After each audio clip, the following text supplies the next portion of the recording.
to the channel, ladies and gentlemen, and this is another episode of Transfer Insight.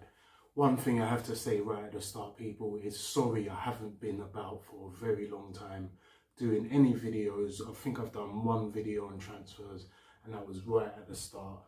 And yeah, since then, a lot of things have happened, and a lot of people have had their say on the things that are happening, but I haven't had my say, so I thought now is the time to come out and I have my say on a few things that have happened for Arsenal during the transfer windows, or the lack of things, shall I say, in certain cases, really and truthfully. But yes, I'm going to start off with the one signing that we have made, and that is Christian Zolis. Christian Zolis from Club Brugge is a Greek left winger. He has played against us a couple of times. He also played for Norwich before as well. So he's had a little bit of, experience with the English league and the English weather as well, kind of thing, and how physical the league can be as well. He looks like a good player from the from the highlights that I've seen online and everything. And he's also been playing very well in the Belgian league. For Club Brugge. I think he got something like 23 goals and 24 assists, something like that, last season. So he definitely has an eye for goal and creating chances. If he could transfer that over for us into the Premiership, then amazing. That's an amazing find. I think we got him for £35 million. So that is cheap in today's market. And if that turns out to be a very smart signing, well done Arsenal, because we need more players like that. A lot of people have been saying that instead of going out and buying a Vinicius Junior, which I will come to that in a minute, instead of buying a Vinicius Junior, maybe sometimes we should try and be the team that gets them before they become this superstar. And really and truthfully, Christian Zolis, only 24 years old, he's definitely shown some potential in his playing time up until now, so I'm happy with that signing.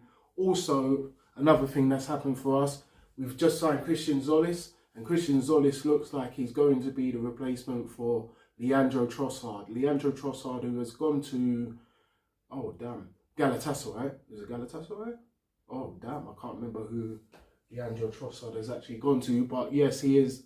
I think it is Galatasaray. I think we sold him to Galatasaray, and yes, he was very, very pivotal player for us last season. Scored some very crunch goals for us, if you want to say, when crunch time goals kind of thing. When what's the word I'm looking for?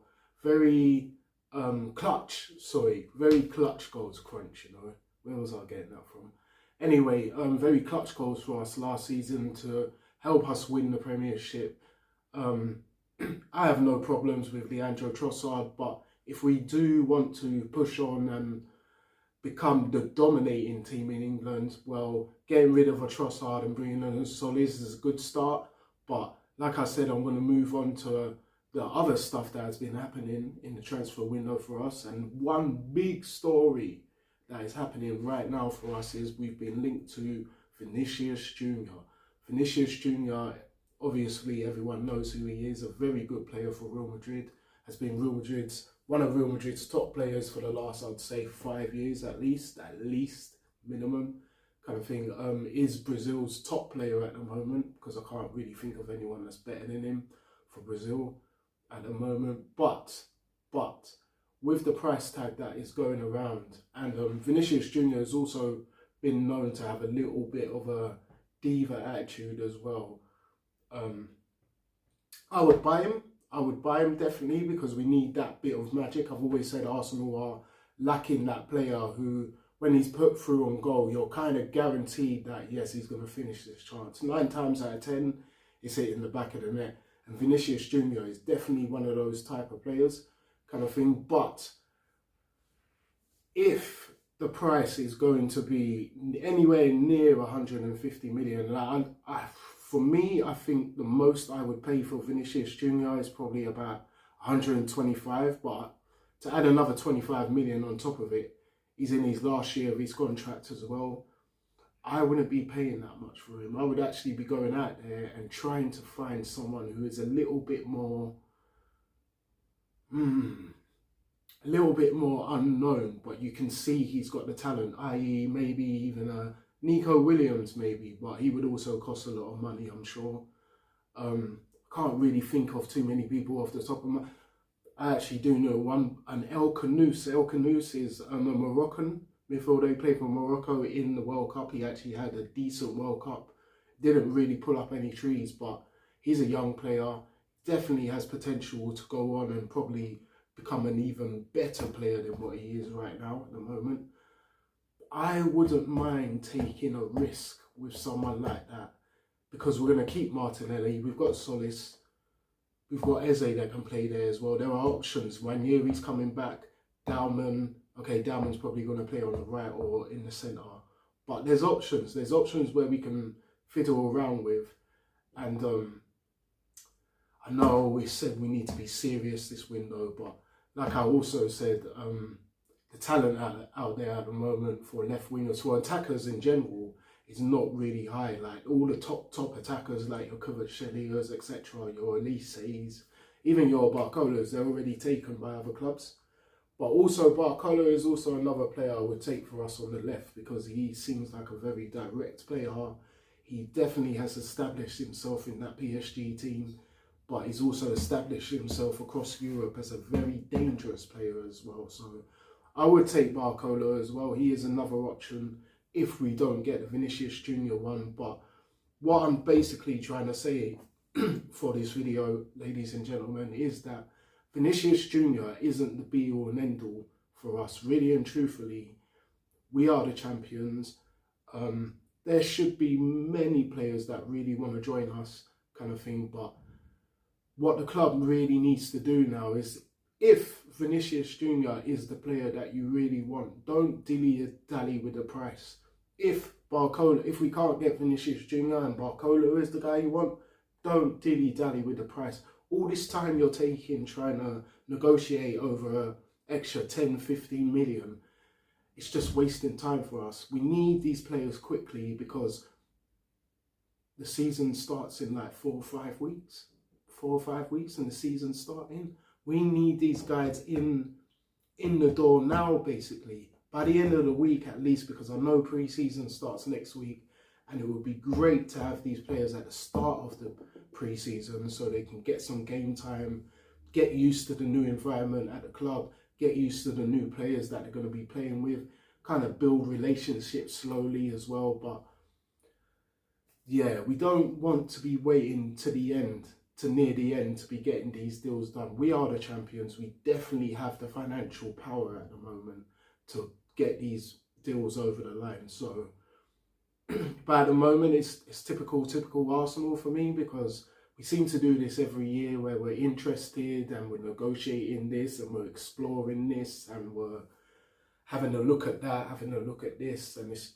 But there's never no real, like, let's just go and get him kind of thing. Like, we've done that for a few players, but the few players that we've done it for, it's like, they haven't been the players that we needed to do that for. Your Madueke, I mean to say, we wasn't really linked with Madueke for a long time, and then wham, we just got him, kind of thing. Like, and it was, so we do have the potential to do these things quickly, but for some reason we still, I understand millions of pounds is a lot, but in terms of football transfers and everything, and where we are in the league and everything, and in our status throughout Europe and everything, we shouldn't be dilly-dallying over this. If we really want to push on and become the dominating team, a couple million here and there, 10, 15 million here or there, if that's the main person you want, you have to go out and get him.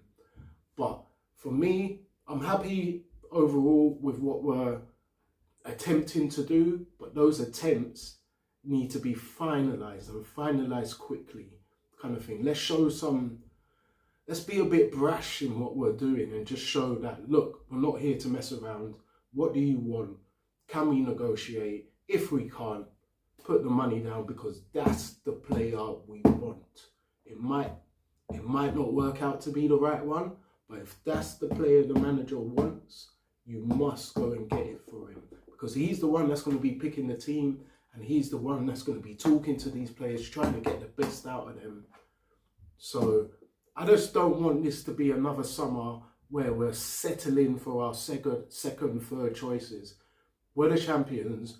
We should be going out there and getting our #1 targets for every target that is available for us, or every target that we want, kind of thing.